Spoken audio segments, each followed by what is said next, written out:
Power was never random in the Soviet system. They didn't chase aesthetics, they chased force transfer from the feet through the hips into the hands. That's why rotational training sat at the center of the Soviet boxing, wrestling and Sambo preparation. First variation, landmine rotational press. Rotate, drive, press. This isn't a shoulder exercise. This is a hip to shoulder power generator. Soviet boxers and wrestlers understood one thing early. You don't punch with your arms, you punch with your rotation. The landmine press forces the body to do what combat demands. The hips initiate, the core transmits, the arms finish, no energy leaks. Every rep teaches your body how to turn ground force into violence. This is why Soviet fighters used it for punching power, clinch shoves, throws and snaps, explosive frame-offs. It builds torque, hip snap, core stiffness, strike transfer under load. You rotate against resistance, not air. The resistance teaches the nervous system how to stay tight while moving fast.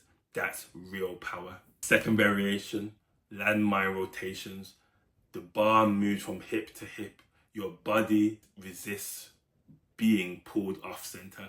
This is where Soviet wrestlers separated themselves. They believed rotation decides the clinch. Whoever controls rotation controls balance, posture, pressure, direction. Landmine rotation build oblique armor, spine control, anti-rotation strength, throwing and turning power.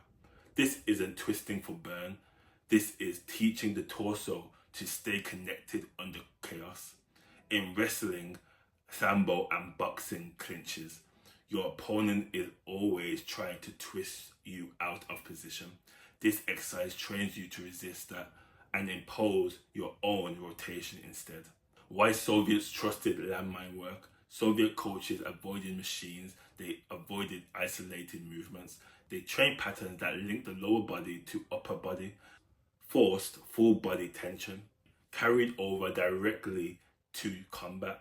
The landmine gave them angled resistance, like a real opponent, continuous tension through rotation, safe, heavy loading without spinal compression.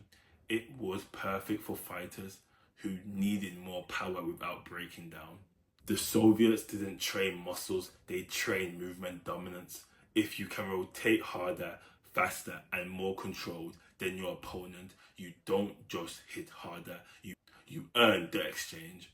That's why this exercise survived decades of fighters, wars and champions, and why it works.